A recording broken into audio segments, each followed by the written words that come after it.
Rain pounded against the windows of Emily's penthouse as dawn broke over New York City. Once the unshakable executive director of a luxury hotel empire, she now stood broken in her pristine kitchen, hands trembling as she pulled the SIM card from her phone. The screen went black. She closed her laptop, silencing 57 urgent emails with a final click. On the counter lay only a framed photograph of Olivia in her hospital bed, the last reminder of what truly mattered. Emily slipped it into her bag, beside a small notebook containing a single address. With just one suitcase in hand, she locked away her old life and stepped into the elevator. As it descended 40 floors, she pressed her forehead against the cool metal and whispered, "Am I searching for something new? Or just running from myself?" The bustling streets of New York City had been Emily Carter's domain for over a decade. Executive director of the Carter Hospitality Group by 30, she had masterfully carried the legacy her mother had built, expanding their luxury hotel portfolio across 3 continents.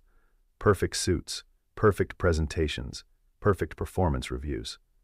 The golden child of hospitality management, until 3 months ago, when Olivia, her best friend since college, lost her battle with cancer. Something broke inside Emily that day, sitting beside the hospital bed, holding a hand that had once been so full of life. She had gone through the motions since then, meetings, acquisitions, galas, but the hollowness grew until she could no longer ignore it. The letter in her bag had remained unopened for weeks after the funeral. When she finally read it, Olivia's words seemed to reach across the divide. "Remember that summer road trip when we got lost in Vermont?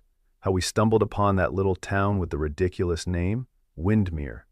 You said it was the first time you'd breathed real air. If life ever weighs too heavy, go where the wind whispers through the pines. Find yourself again." The bus pulled into Windermere just as afternoon light began to soften into evening gold. Emily stepped down, her city boots immediately gathering dust from the unpaved main street. The town looked like something from another time, a single street of weathered storefronts surrounding a small green with a white gazebo. Mountains rose in the distance, already turning purple in the fading light. A wooden sign swinging in the breeze read Whispers Bookshop, its windows glowing with warm light. Emily pushed open the door, a small bell announcing her arrival. Inside, a woman with wild gray-streaked hair looked up from behind a cluttered counter. A massive orange cat lounged atop a stack of books, regarding Emily with casual indifference. "Well, you look like you've fallen from another planet," the woman said, pushing her reading glasses up into her hair.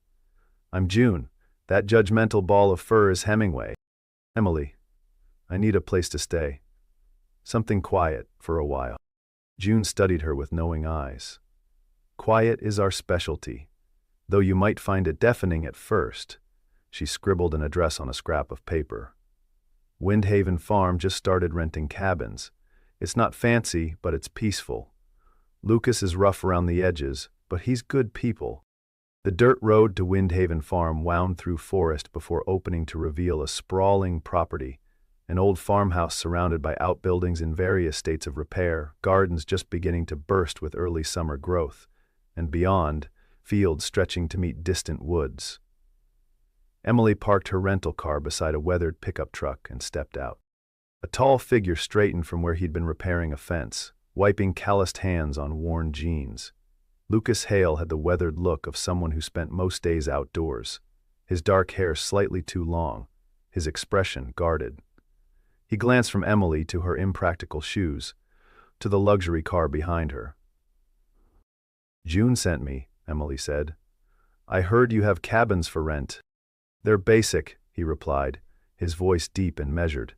"No TV, spotty cell service, just 4 walls, a bed, and a view." Emily turned to look out over the property. The breeze rustled through tall grass, carrying the scent of pine and something else. Possibility, perhaps. "Basic is exactly what I need." The cabin sat at the edge of a meadow, a small wooden structure with a covered porch facing west.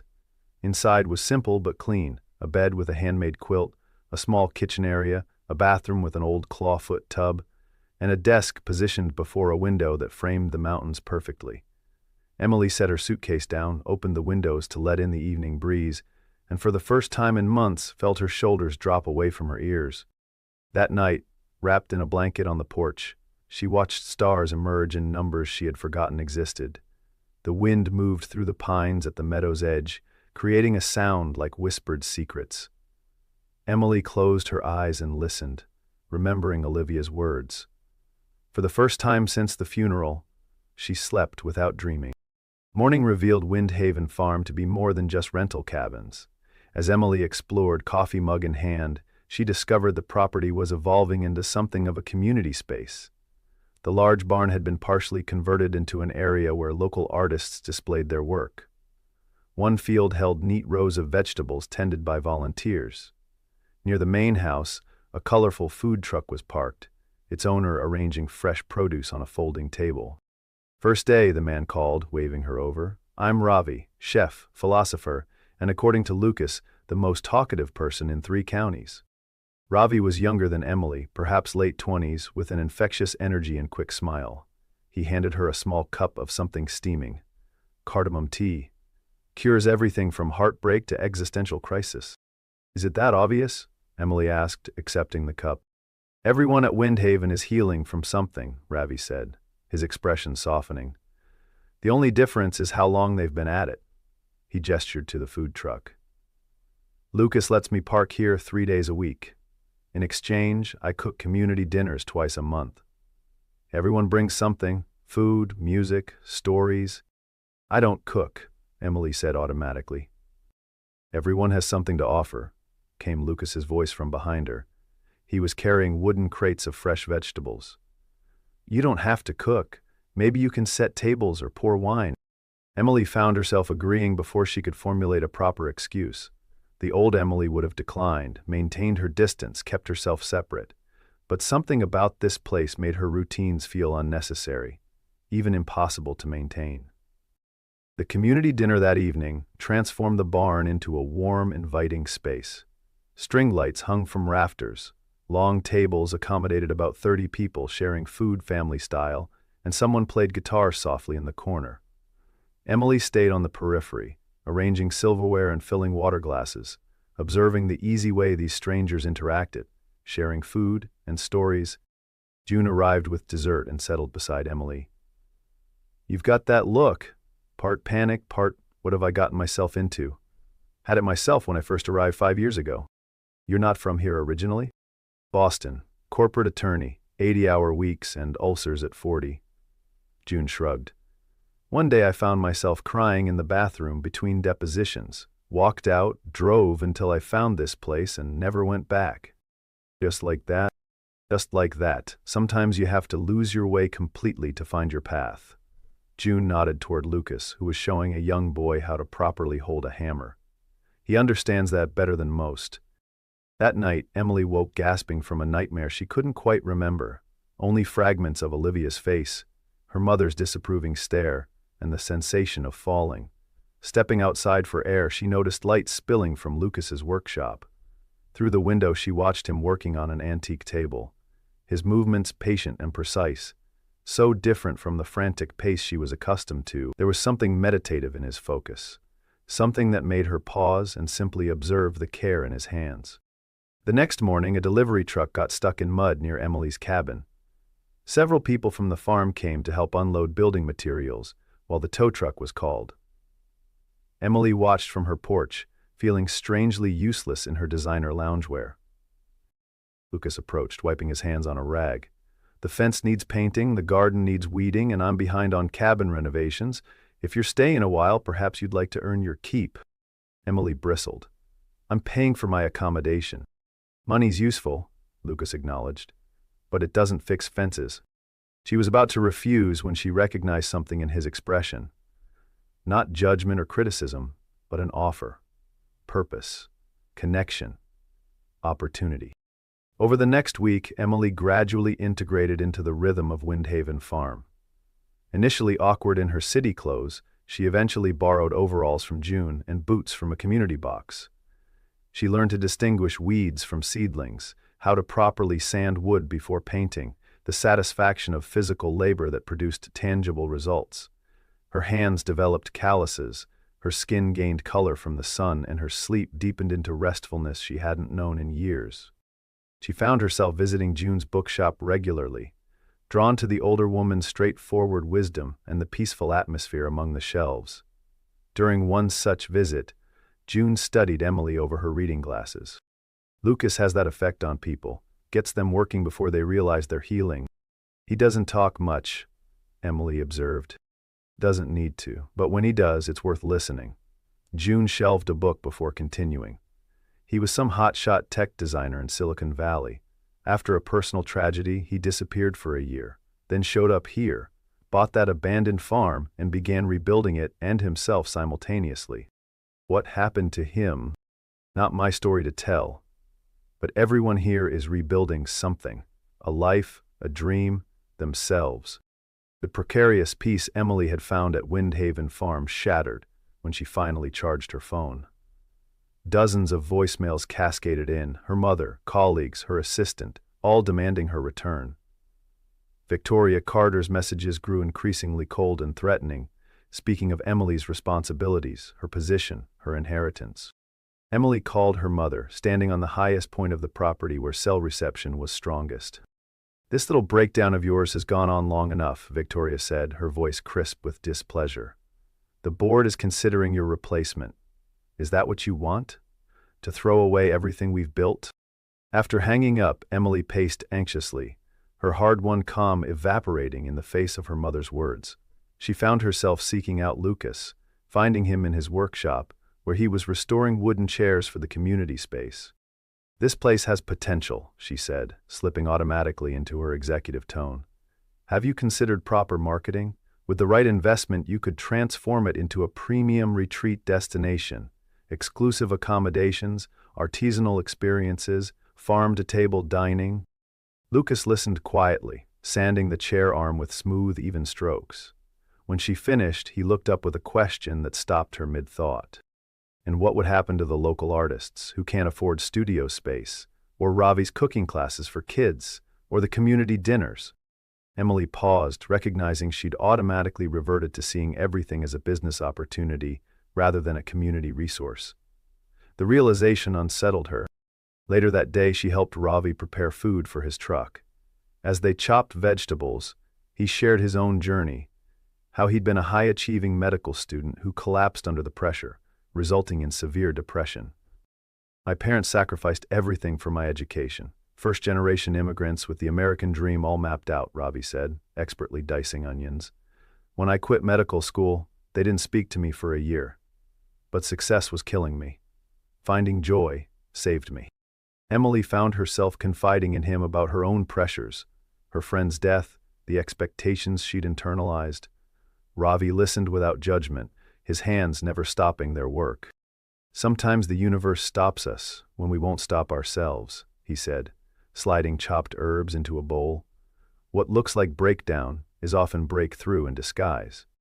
The conversation stayed with Emily as she helped Lucas clear an overgrown path that afternoon. They worked in compatible silence until Lucas pointed to an old barn at the property's edge, almost hidden by vegetation. "I've been planning to convert that into additional community space, maybe artist residences upstairs. But I haven't had the funds to tackle it yet." Emily automatically began calculating costs and potential revenue streams, then caught herself. "Sorry, force of habit." "No, that's valuable thinking," Lucas said, surprising her. "Just needs the right motivation behind it." For the first time, they connected over a shared vision, combining Emily's business acumen with Lucas's community-centered approach. The conversation flowed easily as they explored possibilities, their different perspectives creating something neither would have conceived alone.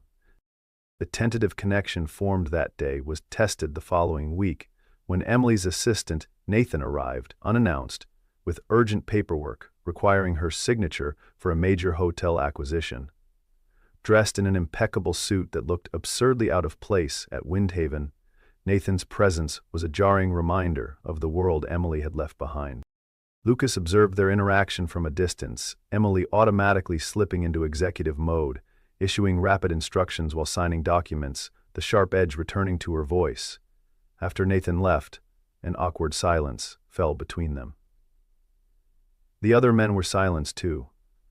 The ogre stared as Emily quickly. "So that's who you were," Lucas said finally. Emily corrected, though the uncertainty in her voice betrayed her. Who I am. That night, unable to sleep, Emily walked to the pond on the property's edge. She found Lucas there, skipping stones across the dark water in the moonlight. For a long while, they stood in silence. I had a wife, Lucas said finally, his voice low. Sarah. She died 3 years ago in a car accident while I was attending a product launch I couldn't miss. He skipped another stone, watching it bounce 5 times before sinking. I had everything I thought I wanted, and none of what I needed. The simple confession opened something between them. Emily shared her own confusion, her achievement-oriented upbringing, her friendship with Olivia, who always reminded her to live authentically, and the growing emptiness despite her success. I don't know who I am without the title, the office, the next goal to chase, she admitted. But I know that person wasn't really living. They stood close in the darkness, the connection between them palpable. For a moment it seemed they might bridge the final distance between them, but Emily stepped back, confused by the intensity of her feelings. A town hall meeting the following week brought unexpected crisis. Emily attended with June, sitting in the back of the crowded room as the mayor announced that Platinum Resorts, a luxury development company, had purchased land adjacent to Windhaven Farm and was negotiating to buy more property for an exclusive resort. Emily's stomach dropped. She recognized the company name. Carter Hospitality Group had partnered with them on previous projects.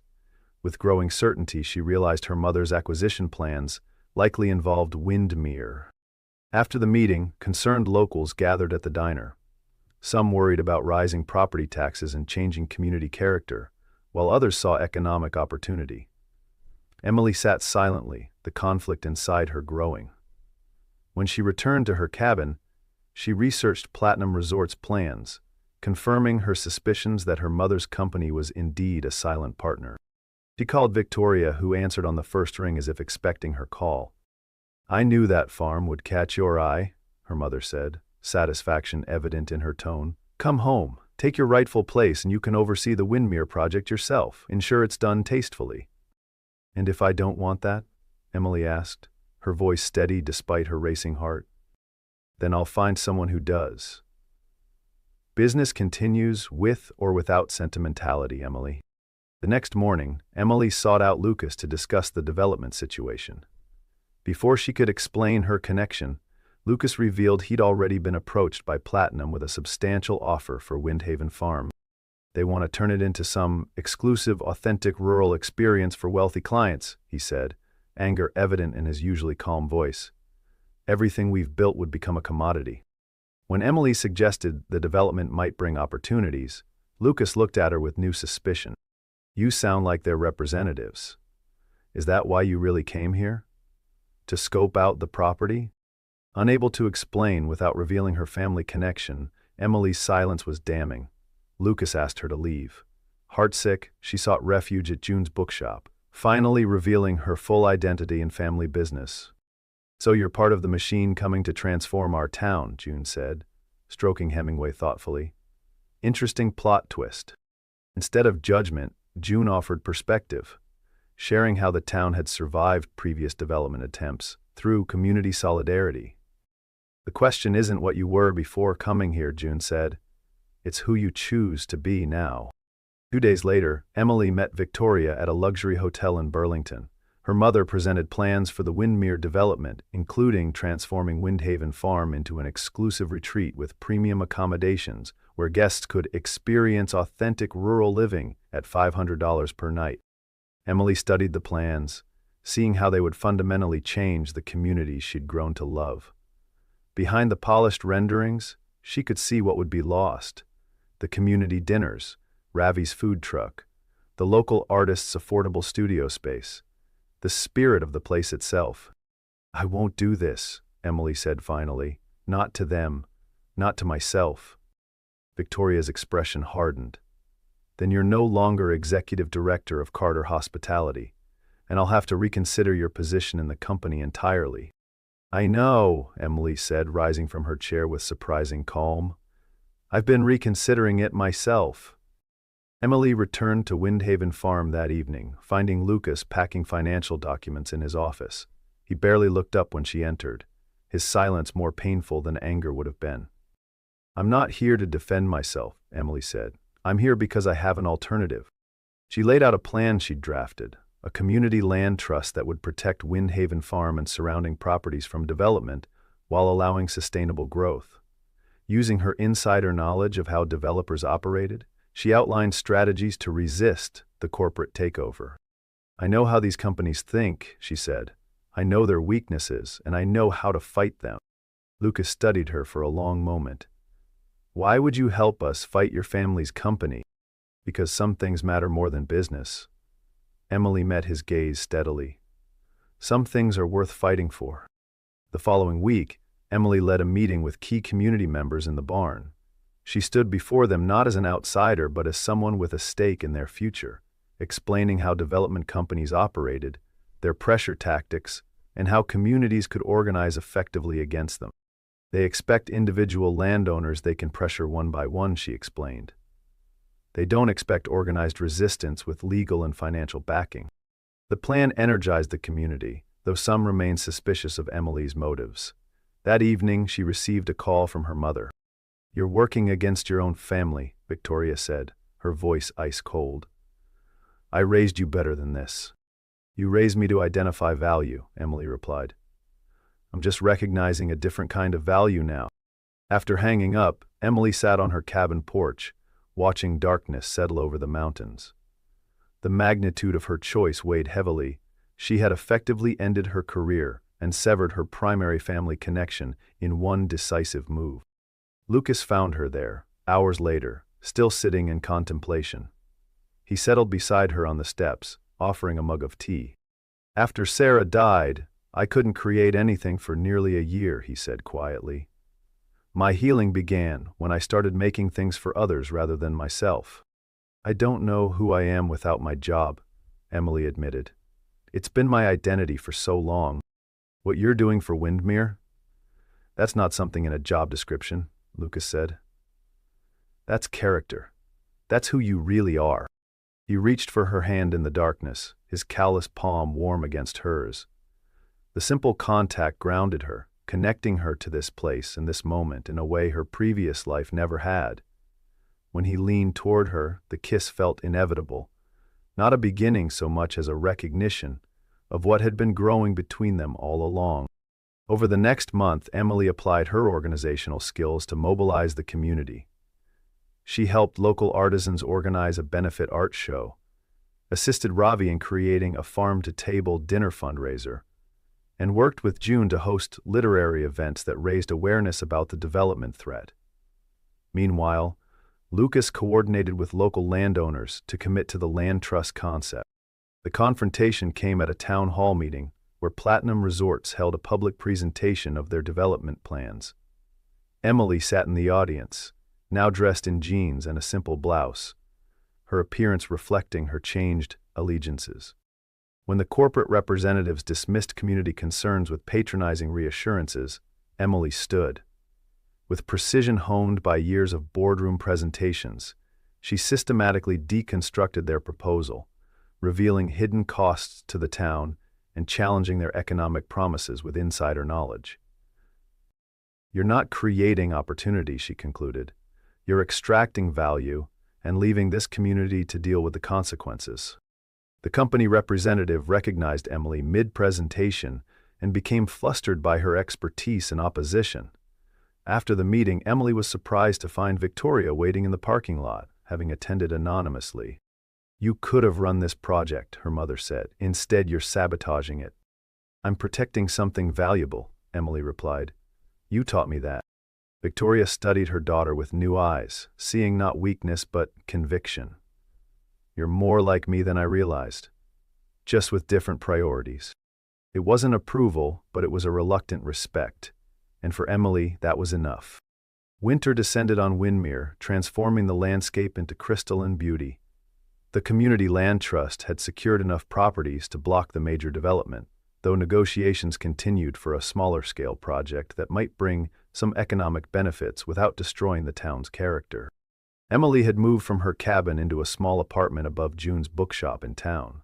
She divided her time between helping Lucas winterize the farm developing sustainable programs for Windhaven, and using her business contacts to secure grants for community initiatives. One snowy afternoon, an official letter arrived from Carter Hospitality Group, formally removing Emily as executive director. Though expected, the finality hit hard. Lucas found her staring at the letter in June's back room. "Regrets?" he asked softly. "Strangely, no," Emily replied, setting the letter aside. "Just adjusting to the new reality." "Reality has a way of being exactly what we make it," Lucas said, brushing snowflakes from her hair. Spring brought renewal to Windhaven Farm. The community celebrated the opening of the renovated old barn as an arts and education center, with studios, class areas, and 2 small apartments for artists and residents. Emily had used her hospitality expertise to establish Windhaven Retreats, small, sustainable programs that brought limited visitors to experience farm life and learn traditional crafts. During the celebration, Lucas publicly thanked Emily for her contributions. "Some people find Windhaven by accident," he said, his eyes finding hers in the crowd. "But I think the wind brings exactly who we need, exactly when we need them."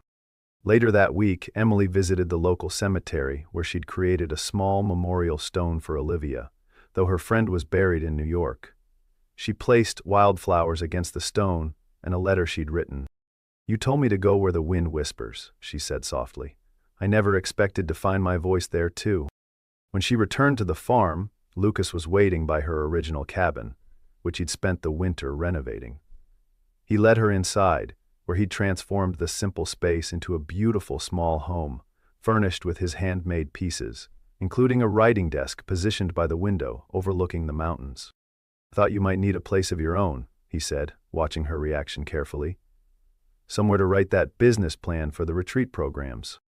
Emily understood he was offering more than a workspace. He was offering permanence, roots, a home. Their relationship had evolved from suspicion to respect to love, unfurling as naturally as the seasons had changed around them. "Are you asking me to stay?" she asked, though she already knew the answer. "I'm asking if you've found where you belong," Lucas replied, taking her hand. Her answer was in the way she leaned into him, in the certainty of her embrace. 1 year after Emily's arrival at Windhaven, the farm hosted a harvest festival that drew people from surrounding communities. The property had evolved into Windhouse, a thriving community center with sustainable retreat programs, arts education, and agricultural initiatives. Local artisans displayed their work in the renovated barn. Ravi's cooking classes had expanded to a full teaching kitchen, and June had started a writing program that brought authors for rural residencies. Emily now ran skills workshops for local women interested in hospitality and small business management. Several participants had started successful home-based businesses that served retreat guests and travelers. Lucas continued his woodworking while managing the farm's operations, their partnership blending business acumen with community values, a model that had attracted positive attention from sustainable tourism advocates. As the festival reached its peak, Emily noticed an unexpected figure standing at the edge of the gathering. Victoria, elegant as always, but somehow softer in the autumn light.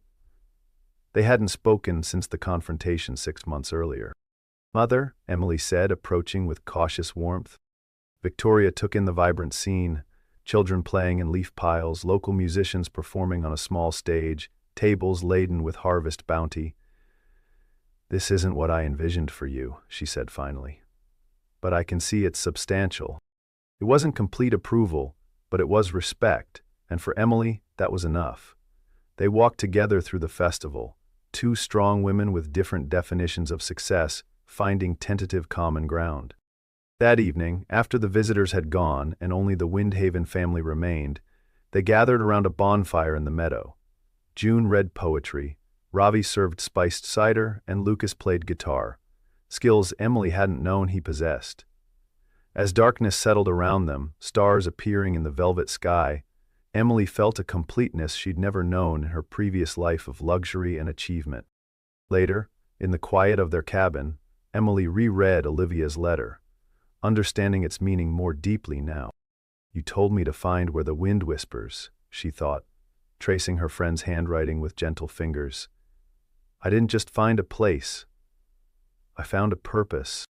The next morning, Emily and Lucas stood on the hilltop overlooking the farm as dawn broke over the mountains. Mist rose from the meadows, golden light touching each building, garden, and path they had worked to create together. Below, lights still glowed in the main house, where Robbie was already preparing breakfast for the current retreat guests. In the distance, smoke curled from the chimney of June's cottage. "When I came here, I thought I was escaping," Emily said, leaning against Lucas's solid presence. "Turns out, I was finally arriving."